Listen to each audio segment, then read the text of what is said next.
Heyo, and what is up, gang? Thank you so much for joining me here again on the channel tonight. It is Saturday night, September the 23rd, 2017, and we are drinking Bud Light, and we are here to bring you the breaking news, as we got three pretty big stories I want to talk about here tonight. We have the injury to Jeff Hardy. We are going to talk about that. A possible return for the Undertaker tomorrow night at No Mercy. We're going to address those rumors, and Paige being teased to be returning to the WWE in the very near future. When? I don't know, but we're here to talk about that right here and right now on the newest, fastest rising podcast in all of the YouTube wrestling community, the Sledgehammer Wrestling Show. So let's have a toast and get this show underway. Let's do this, baby.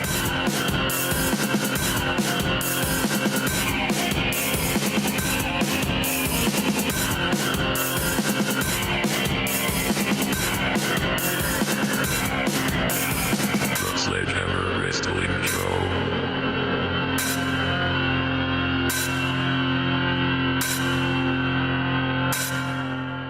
All right, wrestling fans, thank you so much once again for joining me here on the channel today. My name is Nick Nightmare. With me, as always, is the world heavyweight champion of microphones, Blue the Snowball, and we are here to bring you some breaking news coming fresh down the newswire. Earlier today, there were reports that Jeff Hardy has injured himself, and we've got the scoop right here for you on the Sledgehammer Wrestling Show. Let's get into the news, everybody.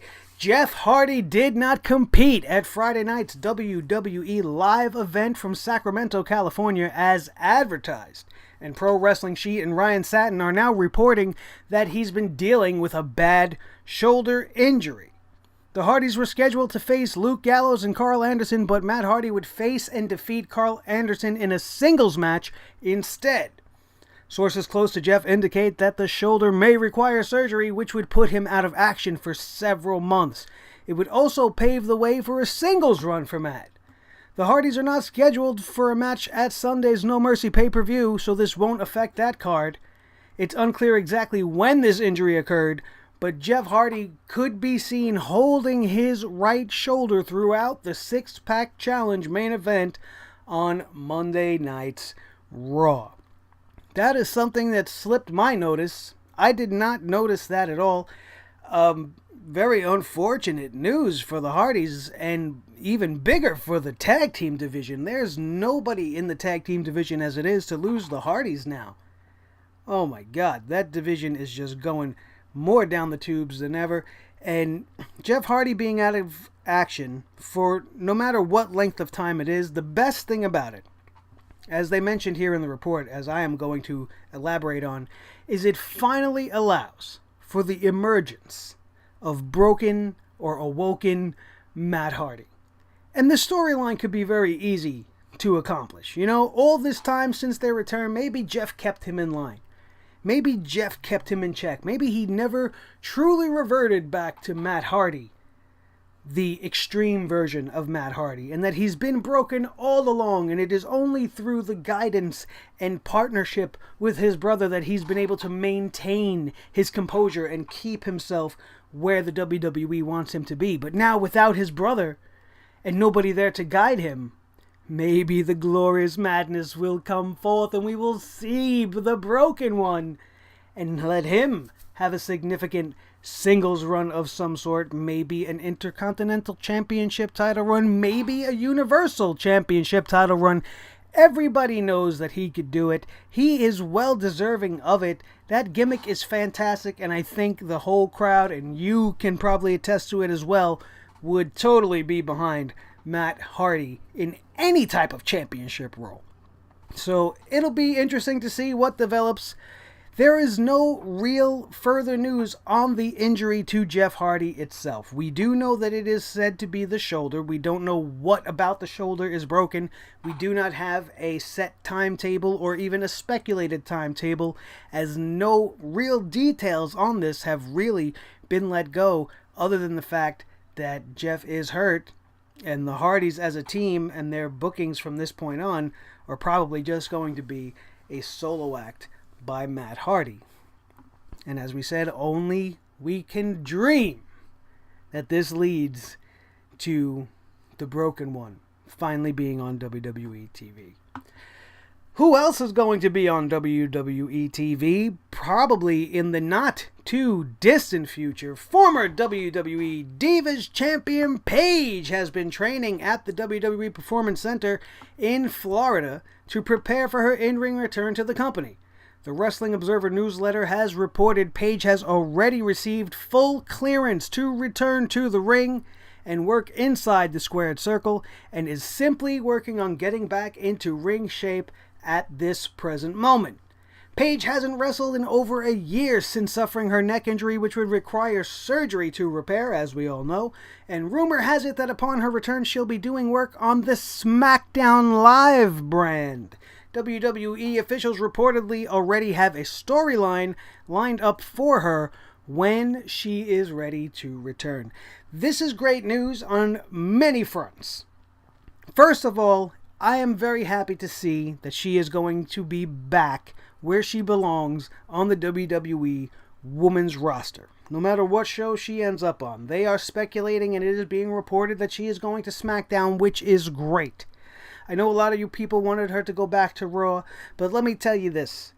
With Asuka's impending debut on Raw, the women's division there has no need for Paige. You have Alexa Bliss, Sasha Banks, Nia Jax, Emma, Bayley, Mickie James, and then you add in Asuka. Maybe you call up somebody else from NXT if they do the shake-up, even if they don't.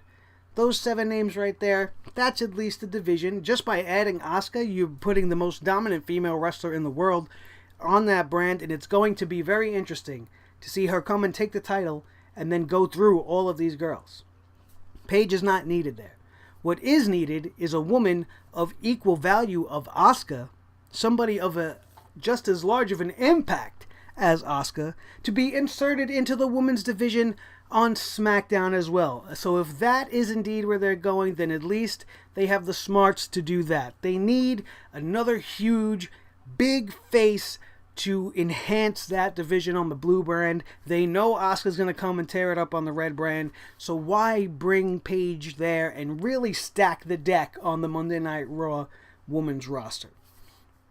With the storyline supposedly in place for her, I would not be surprised, especially if, as earlier reports have indicated, that upon her arrival back to the company, she will be a free agent, just like John Cena, and will end up appearing on both shows to gain momentum for herself and garner ratings for both shows, as Paige's return would be a very, very big deal.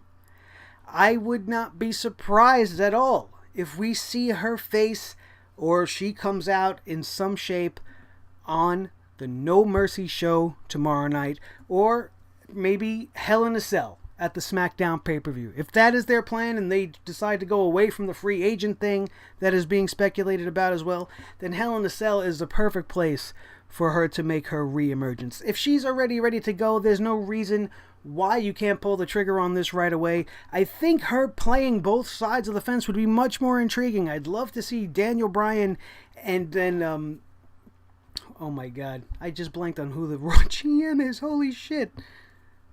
I can't believe I just did that. Well, anyway, you have the both GMs. You have Daniel Bryan, and then you have the Raw GM, Kurt Angle. Oh my god, I'm so sorry. I don't know why I blanked on that. So you have Raw, you have Kurt and Daniel Bryan going at it for Paige, you know, offering her perks, trying to set her up in the skybox, this and that, promising her title matches, trying to lure her in to their respective brands. I'm so sorry that I forgot Kurt Angle. It is making me so ashamed that I truly blanked on who was the Raw GM. I couldn't get Stephanie McMahon out of my mind for some reason, and then I thought Shane McMahon, and it was I knew I was in trouble right there. So I apologize once again. Kurt Angle is the Raw General Manager. It would be much more interesting to see that. To see Kurt talking to Paige, trying to get her on his show. Daniel talking to Paige, trying to get her on the Blue show. And then eventually have the Blue show win out in the end. It would just be intriguing TV, which is what we need. So I would love to see all that go down before she decides on where she wants to say. But knowing the WWE, they'll just drop her on SmackDown and be done with it and get this whole thing moving along. Finally today, you guys, I want to talk about this speculation on the return of The Undertaker. Now, I have said on a video that I posted just, I believe it was about a week ago, is The Undertaker returning? There's only one scenario in which I would, as a fan, really accept it and maybe even get behind it. But this No Mercy match for John Cena and Roman Reigns. People are saying The Undertaker is going to come out and cause a double disqualification, or he's going to be the reason why we're not going to have a clean finish in this match, as they probably don't want John Cena to go over on Roman, and they don't want Roman to go over on Cena, so they're going to insert The Undertaker into this to make a bigger, grander scale of a match between these guys. We got Survivor Series on the horizon. That's The Undertaker's debut. That was his homecoming. That would be a great place to have his final match.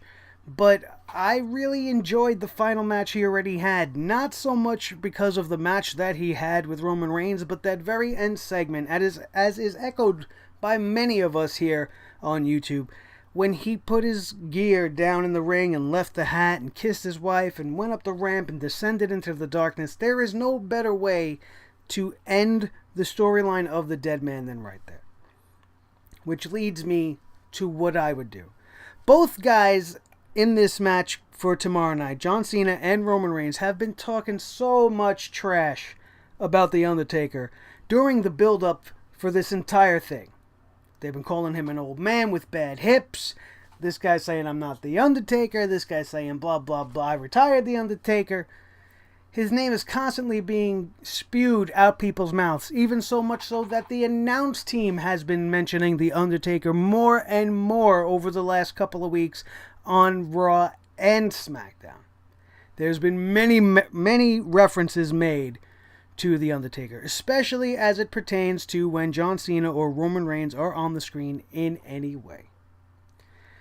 So if The Undertaker is coming back tomorrow night, what I hope to see, and like I said, the only way this would work, would be if they take the stance of that the dead man is gone. He's gone. But the American Badass might still be around. He may have one more shot left in him. One more big match. And it's going to take more than a retired dead man to get through. He needs the motorcycle riding, headband wearing, Dead Man Incorporated American Badass. That's how I would do it. He left his gear in the ring. He has an alternative persona that you can dip into that is still called The Undertaker, so you can still call him The Undertaker, but it is a completely different package.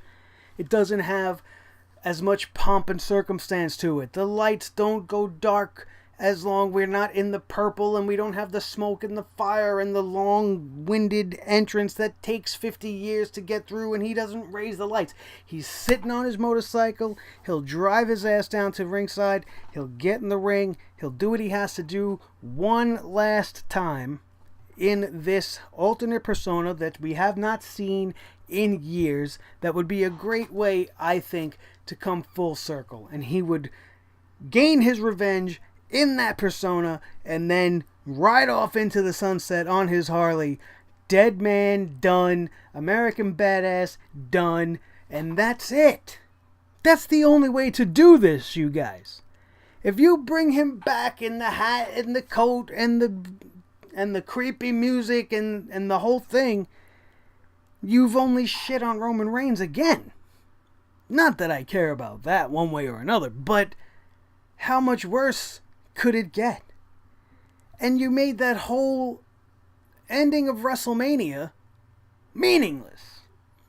And it was, in a strange way, it was beautiful. But I understand that maybe he has a bad taste in his mouth, much like we do. None of us really like how The Undertaker went out. We don't like him as as having his last opponent be Roman Reigns and losing to him at WrestleMania for the second time in his career, where Brock Lesnar should have been the one and only one ever. Losing a second time meant nothing as it is. And now he's going to retire. He's going to leave in such a dramatic and very poignant fashion, only to don the garb again and come out again to fight the same guy again and insert John Cena in the mix because that's the only match he missed out on. Really? Really, guys? I don't want to see that. Let's just say I don't really expect to see him one way or another in this. I don't think he's coming out tomorrow night. I could be wrong. And the telltale sign of whether or not we're going to see The Undertaker is you could bet your ass if John Cena and Roman Reigns go on last over the Universal Championship match, and that's going to be the final match of the evening, that would be the only reason. Because Roman Reigns and Cena, no matter who wins, like I said in my preview show, we lose. They both lose. We lose, no matter who wins. So to end the whole entire pay-per-view on that, without having some sort of an epic moment as the return of The Undertaker, in some way, shape, or form, then it would do no justice, and it would be a disrespect to the Universal Championship, which hasn't even gotten respect yet. At least in my opinion. But that's what I would do.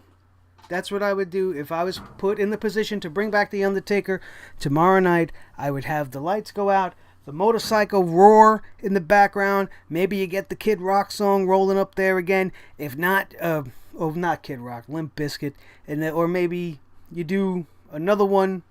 You know, I don't know. You give him a new song maybe, something new you can come up with. I don't know. But that's how I would do it. Fire up the motorcycle, ride down to ringside, confront these two, cause a double disqualification, and then you go from there.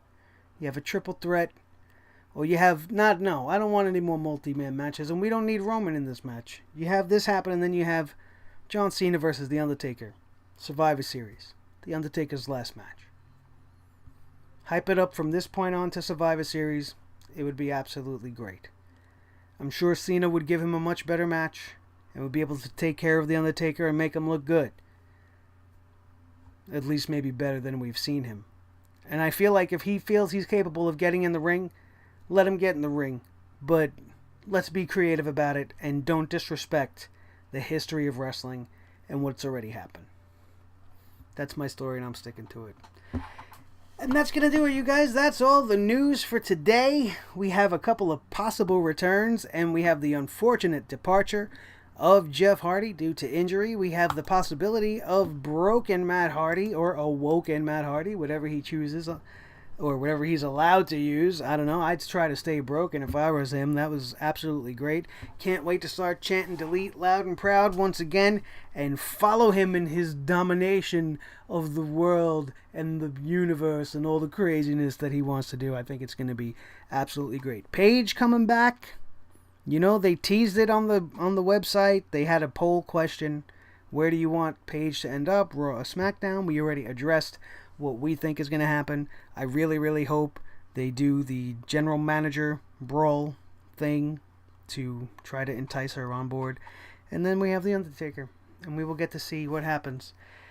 And, like I said, that's it for tonight. We are getting set. We are just a little under 24 hours away from the No Mercy event taking place, and we will be here with our coverage of it for you as soon as that show concludes. Don't forget to check out the preview and predictions if you have not checked that out already. We also did a video on the WWE Network subscriber survey. I took my questions live right here on camera. Take a look, see if you agreed with my choices. Did you get your survey in? If you didn't, check your email. It's in there. Check your junk box. It's in there. Take that survey. Match my answers if you like my answers, or give your own answers as they want them. As that's what they want, rather. That's what they want you to do. Don't forget to smash that like button if you enjoyed everything you've seen here on this channel today. While you're down there by that thumb, hit the subscribe button if you are not a member of this club known as the Sledgehammer Club, exclusive here on the Sledgehammer Wrestling Show. And check out our sponsor, Clutch Chairs, right down in the description below. All you got to do is click the link. A little window will pop up. It'll bring you to the webpage. And you did me a favor. So if you like the show, you like me, you want to support the show, do me a little favor. Click that link. That's all I need. That is going to do it. I am Nick Nightmare. This is Blue the Snowball Microphone. This has been the Sledgehammer Wrestling Show right here on Sledgehammer TV. And we are out of here. And we will see you next time right here on the Sledgehammer Wrestling Show. See you tomorrow night for a No Mercy review. Have a good one.